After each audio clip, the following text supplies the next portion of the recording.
오늘 본문의 말씀은 히브리서 10장 24절에서 25절에 있는 말씀입니다. 다 함께 봉독하시겠습니다. 서로 돌아보아 사랑과 선행을 격려하며 모이기를 패하는 어떤 사람들의 습관과 같이 하지 말고 오직 권하여 그날이 가까움을 볼수록 더욱 그리하자. 아멘. 오늘은 여러분의 신앙은 안녕하십니까? 라는 제목으로 하나님의 말씀으로 은혜를 함께 나누려고 합니다. 여러분, 신앙은 질문에서 시작되는 것 같습니다.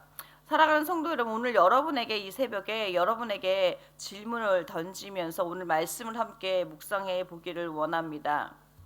나는 왜 교회에 다니는 걸까요? 내가 믿는 이 신앙은 내 삶에 어떤 의미를 주고 있는 걸까요? 여러분, 제가 맨 처음에 말씀드렸듯이 우리의 신앙은 질문에서 시작된다고 생각되어집니다. 오늘 새벽에 나오시는 어르신들은 연령대가 한 60에서 80대 정도 되는 것 같습니다.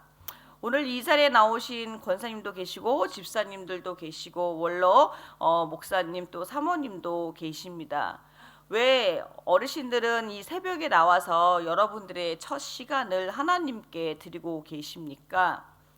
그 이유는 어르신들은 여러분들의 인생의 여정 속에서 하루의 첫 시간을 하나님께 드리는 것이 또 우리 어르신들의 삶에 가치가 있고 그것을 느꼈기 때문에 이 이른 아침에 나와 하나님 앞에 나온 것이라고 생각되어집니다.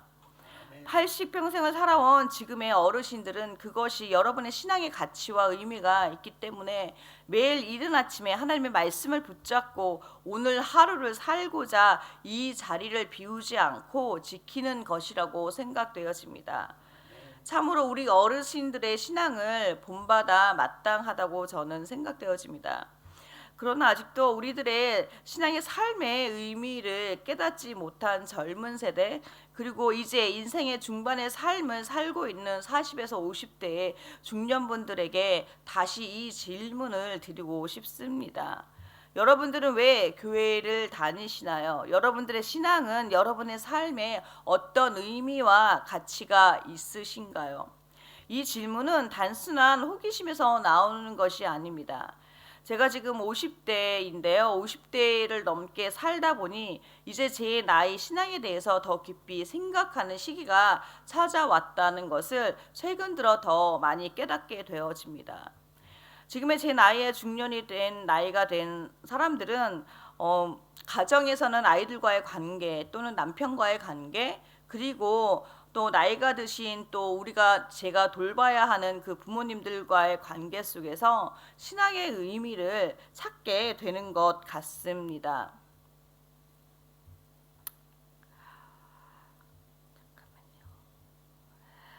네. 그래서 이렇게 삶의 의미를 찾는 것이 삶이 바빠지고 또 몸과 마음이 지쳐지기 때문에 우리의 본질적인 이유를 되돌아봐야 하는 시기라고 또 생각되어집니다.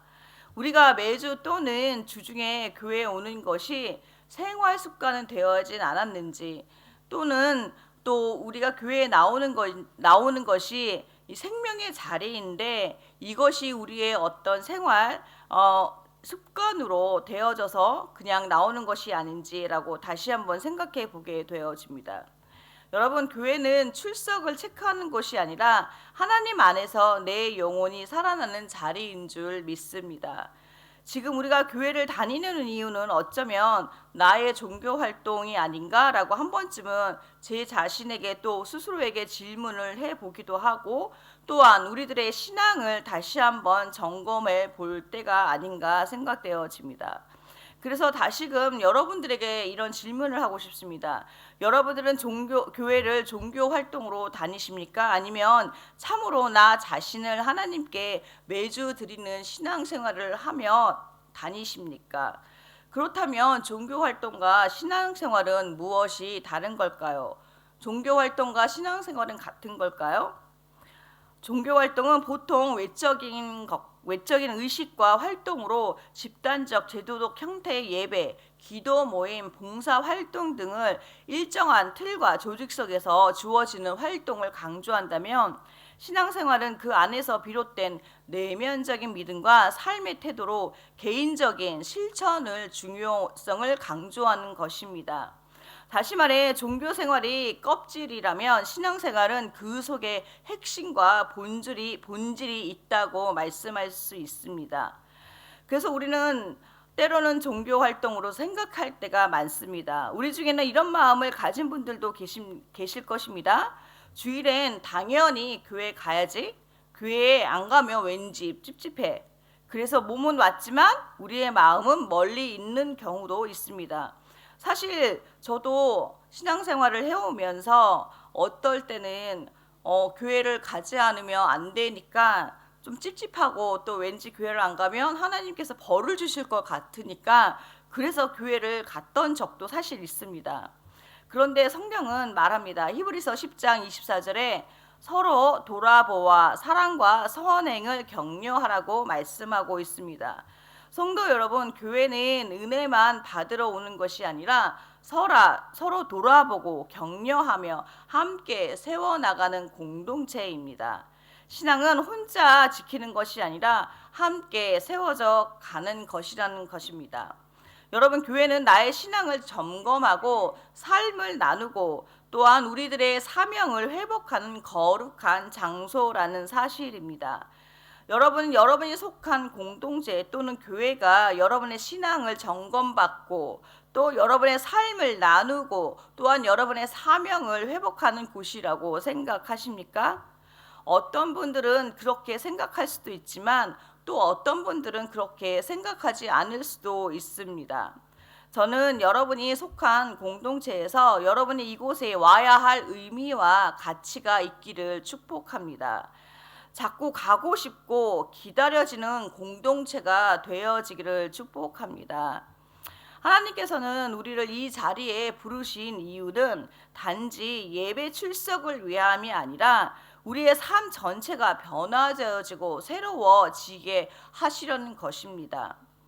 여러분, 우리의 공동체가 말로만 실천하는 사랑이 아니라 말과 행동이 일치하는, 즉 예수님이 몸소 보여주신 사랑을 실천하는 공동체가 되어야 한다는 사실입니다. 그런데 여러분, 이런 공동체가 되기 위해서는 우리에게 무엇이 필요할까요? 그것은 우리 안에 신앙의 성숙이 필요하다는 사실입니다. 그렇다면 우리의 신앙은 어떻게 성숙할 수가 있을까요? 신앙은 공동체 안에서 자라고 성숙해진다는 사실입니다. 신앙은 혼자 있는 시간보다 누군가와 함께 있을 때 더 진실해진다는 것입니다. 내 마음을 나눌 수 있는 사람, 또 함께 나를 위해 기도해 줄 수 있는 사람, 또 말씀을 붙잡고 함께 씨름할 사람, 그런 사람이 있을 때 우리는 우리의 신앙이 더 깊어지고 그 공동체에서 삶의 의미와 가치를 느끼게 된다는 사실입니다. 교회는 바로 그런 사람들이 만나는 곳입니다. 내가 누군가를 위로하고 또 누군가에게 위로받기도 하며 또 함께 예배하고 눈물 흘리는 그 자리에서 우리의 믿음은 자라나기 시작한다는 사실입니다. 교회는 하나님의 말씀과 교제 안에서 우리가 살아나는 자리이고 또한 회복의 자리라는 사실을 믿으시기 바랍니다. 그래서 교회에 가고 싶은 마음에 들고 내가 속한 공동체가 나의 삶을 나누는 믿음의 공동체가 되어야 한다는 사실입니다. 그래서 하나님은 여러분을 믿음의 공동체인 시드니 순복음교회로 부르신 줄 믿습니다. 크게는 시드니 순복음교회라는 공동체로 부르셨지만 작게는 부서, 작게는 선교회로 부르셨는 줄 믿습니다. 사실 지난주 어제 오후 여선교회 제가 설교하러 갔었습니다. 또 오후 여선교회의 회장단을 뽑는 자리이기도 했습니다. 그런데 참으로 많이 나오지를 않았어요. 그것은 또 회장단을 뽑는 자리이기 때문에 그 자리에 나오면 회장단이 된다는 그러한 이유 때문인지는 모르겠지만 많이 나오지 않았습니다. 참으로 그래서 제 마음이 조금 좋지는 않았어요. 또한 회장인 또 그 회장분은 또 얼마나 마음이 그랬겠습니까?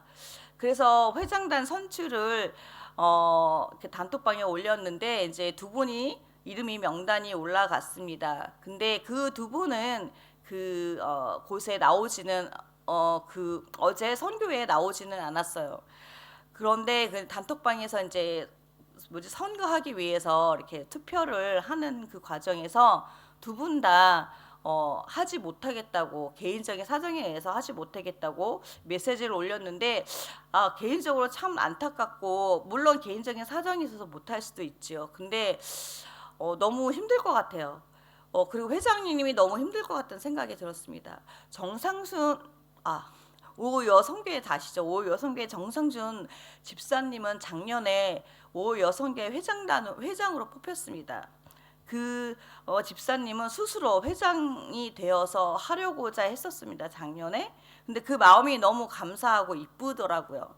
그래서 1년을 너무 장사하면서도 힘들지만 힘들게 여선교회를 이끌어 왔었습니다. 그래서 이제는 그 오선교회 회장단을 내려놓고 새로운 임원을 뽑아야 하는데 그게 쉽지는 않더라고요. 그래서 저는 참 이런 부분들이 우리 공동체가 정말 그 안에서 삶의 의미와 가치, 또 내가 가고 싶고 내가 나와서 그곳을 봉사하고 싶은 공동체가 되었으면 얼마나 좋았을까라는 생각을 하게 되었습니다. 그래서 말씀도 그렇게 준비했고 오늘도 동일한 말씀으로 제가 새벽에 설교하게 되었습니다.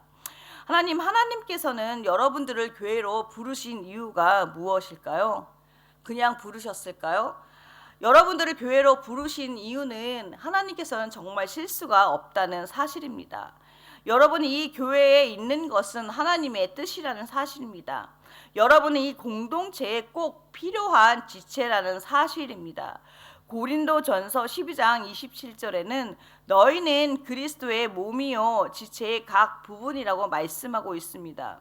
여러분, 제가 그리스도의 몸의 지체이기 때문에 우리는 우리 교회의 지체들을 서로 돌아보아야 한다는 사실을 우리는 믿어야 할 줄 믿습니다. 그래서 하나님은 여러분을 통해 누군가를 살리고 여러분의 삶을 통해 다른 사람을 세우기를 원하신다는 사실입니다.